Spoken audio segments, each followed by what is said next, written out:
Day 14 of reading through the scriptures. We're on Genesis chapter 14.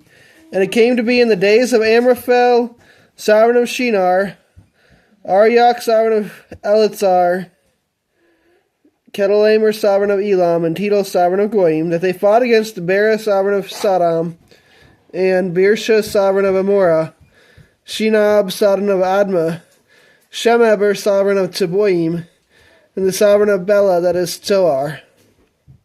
All these joined together in the valley of Siddim, that is the Salt Sea.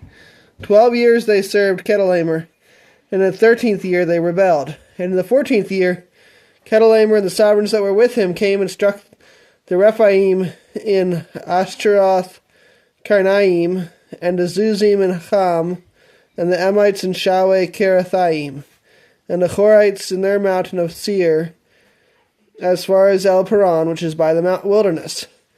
And they turned back and came to En Mishpat, that is Kadesh, and struck all the country of the Amalekites, and also the Amorites who dwelt in Hatzon Tamar, and the sovereign of Sodom, and the sovereign of Amorah, and the sovereign of Admah, and the sovereign of Teboim, and the sovereign of Bela, that is Zoar, went out and joined together in battle in the valley of Siddim against Kedorlaomer, sovereign of Elam, and Tidal, sovereign of Goyim, and Amraphel, sovereign of Shinar, and Arioch, sovereign of Elisar, 4 sovereigns against 5. And the valley of Siddim had many tar pits, and the sovereigns of Sodom and Amorah fled and fell there, and the remainder fled to the mountains. And they took all the goods of Sodom and Amorah, and all their food, and went away. And they took Lot, Abram's brother, the son, who dwelt in Sodom, and his goods, and left. And one who had escaped came and informed Abram the Hebrew, for he dwelt by the terebinth trees of Mamre, the Amorite, brother of Eshcol and brother of Aner. And they had a covenant with Abram. And when Abram heard that his brother was taken captive, he armed his 318 trained servants, who were born in his own house, and went into pursuit as far as Dan. And he and his servants divided against them by night, and struck them and pursued them as far as Hobah, which is on the left of Damascus. So he brought back all the goods, and also brought back his brother Lot and his goods, as well as the women and the people. And after his return from the striking of Kedorlaomer, and the sovereigns who were with him, the sovereign of Sodom came out to meet him at the valley of Shaweh, that is the sovereign's valley. And Melchizedek, sovereign of Shalem, brought out bread and wine. Now he was the priest of the Most High El. And he blessed him and said, Blessed be Abram of the Most High El, possessor of the heavens and earth. And blessed be the Most High El, who has delivered your enemies into your hand. And he gave him 1/10 of all. And the sovereign of Sodom said to Abram, Give me the people and take the goods for yourself. But Abram said to the sovereign of Sodom, I have lifted my hand to Yahweh, that the Most High El, the possessor of the heavens and earth, not to take a thread or a sandal strap or whatever is yours, lest you should say, I have made Abram rich, except only what the young men have eaten, and the portion of the men who went with me, Aner, Eshcol, and Mamre. Let them take their portion. Isaiah chapter 14. Because Yahweh has compassion on Yaakov, and shall again choose Yisrael, and give them rest in their own land. And the strangers shall join them, and they shall cling to the house of Yaakov. And people shall take them and bring them to their own place. And the house of Yisrael shall possess them for servants, and female servants in the land of Yahweh. And they shall make captives of their captors, and rule over their oppressors. And it shall be in the day Yahweh gives you rest from your sorrow, and from your trouble, and the hard service in which you were made to serve, that you shall take up this proverb against the sovereign of Babel, and say, How the oppressor has ceased, the gold gatherer has ceased. Yahweh has broken the staff of the wrong, and the scepter of the rulers. He who struck the people in wrath with ceaseless blows, he who ruled nations in displeasure, is persecuted, and no one restrains. All the earth is at rest and at peace. They shall break forth in singing. Even the cypress trees rejoice over you, and the cedars of Lebanon, saying, Since you were cut down, no woodcutter has come up against us. Sheol from beneath is excited about you, to meet you at your coming. It stirs up the dead for you, all the chief ones of the earth. It has raised up from their thrones all the sovereigns of the nations. All of them respond and say to you, have you also become as weak as we?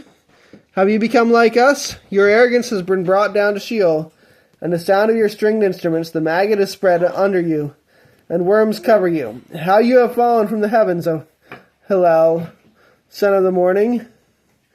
You have been cut down to the ground, you who laid low the nations.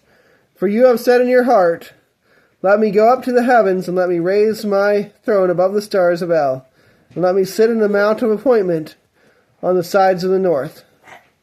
Let me go up above the heights of the clouds, let me be like the Most High El. But you are brought down to Sheol, to the sides of the pit. Those who see you stare at you and ponder over you, saying, is this the man who made the earth tremble, who shook rains, who made the world as a wilderness and destroyed its cities, who would not open the house of his prisoners? All the sovereigns of the nations, all of them were laid in esteem, every one in his own house. But you have been thrown from your burial site like an abominable branch, like the garment of those who are killed, thrust through with a sword, who go down to the stones of the pit like a trampled corpse. You are not joined with them in the burial place, for you have destroyed your land and killed your people. Let the seed of the evildoers never be mentioned. Prepare his children for slaughter because of the crookedness of their fathers, lest they rise up and possess the land and fill the face of the world with cities. And I shall rise up against them, declares Yahweh of hosts, and shall cut off from Babel the name and remnant, and offspring and descendant, declares Yahweh. And I shall make it a possession for the porcupine and marshes of muddy water, and shall sweep it with the broom of destruction, declares Yahweh of hosts. Yahweh of hosts has sworn, saying, truly as I have planned, so shall it be, and as I have proposed, so it stands, to break Ashur in my land, and tread him down on my mountains. And his yoke shall be removed from them, and his burden removed from their shoulders. This is the counsel that is counseled for all the earth, and this is the hand that is stretched out over all the nations. For Yahweh of hosts has counseled, and who annuls it? And his hand that is stretched out, who turns it back? This is the message which came in the year that sovereign Ahaz died.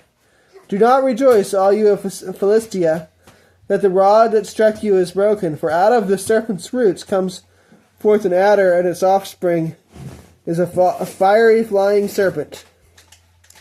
And the firstborn of the poor shall feed, and the needy lie down in safety.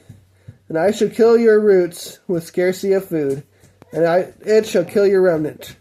Howl, O gate, cry, O city, melt away, all you of Philistia, for smoke shall come from the north, and there is no stranger in his ranks. And what does one answer the messengers of a nation? That Yahweh has founded Zion, and the poor of his people take refuge in it. All right, next is going to be Psalms chapter 14. The fool has said in his heart, there is no Yahweh. They have done corruptly, they have done an abominable deed. There is no one who does good. Yahweh looked down from the heavens on the sons of mankind to see if there is a wise one seeking Yahweh. They have all turned aside. They have together become filthy. No one is doing good, not even one. Have all the workers of wickedness no knowledge, who eat up my people as they eat bread, and do not call on Yahweh? For they are in great fear, for Yahweh is with the generation of the righteous. You would put to shame the counsel of the poor, but Yahweh is his refuge. Oh, that the deliverance of Israel would be given out of Zion. When Yahweh turns back the captivity of his people, let Yaakov rejoice, let Israel be glad. And the last chapter today, Matthew chapter 14. At that time Herodes, the district ruler, heard the report about Yeshua, and said to his servants, this is Yochanan the Immerser, he has risen from the dead. And that is why these mighty powers are at work in him. For Herodes had arrested Yochanan, bound him, and put him in prison because of Herodias, his brother Philip's wife. For Yochanan had said to him, it is not right for you to have her.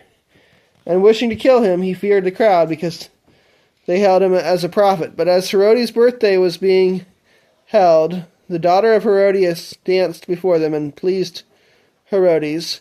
So he promised with an oath to give her whatever she asked. And she, being urged on by her mother, said, "Give me here the head of Yochanan the Immerser on a dish." And the sovereign was sad, but because of the oaths and the guests he commanded it to be given, and sent and beheaded Yochanan in prison. And his head was brought on a dish and given to the girl, and she brought it to her mother. And his taught ones came and took away the body and buried it, and went and reported to Yeshua. Now when Yeshua heard it, he withdrew from there by boat to a deserted place by himself.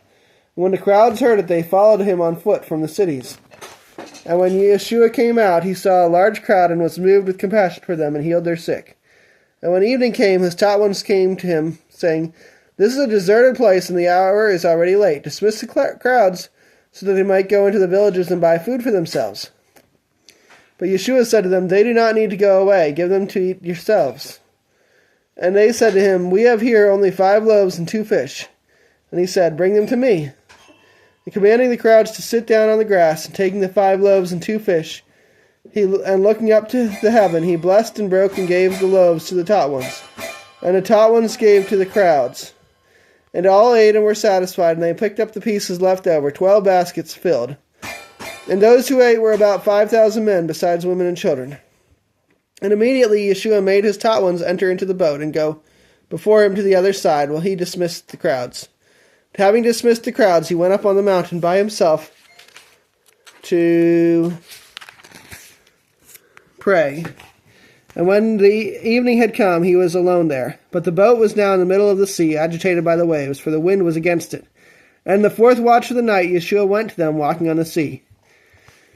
And when the taught ones saw him walking on the sea, they were troubled, saying, "It is a phantom." And from fear they cried. But immediately Yeshua spoke to them, saying, "Take courage, it is I, do not be afraid."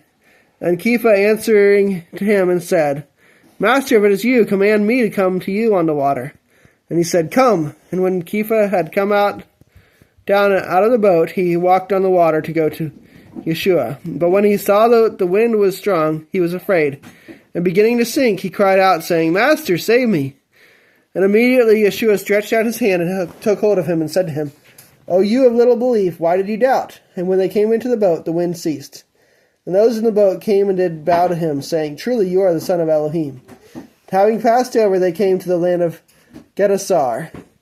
And when the men of that place recognized him, they sent out into all the surrounding country and brought to him all who were sick, and begged him to let them only touch the tzitzit of his garment. And as many as touched it were completely healed. Thank you for watching.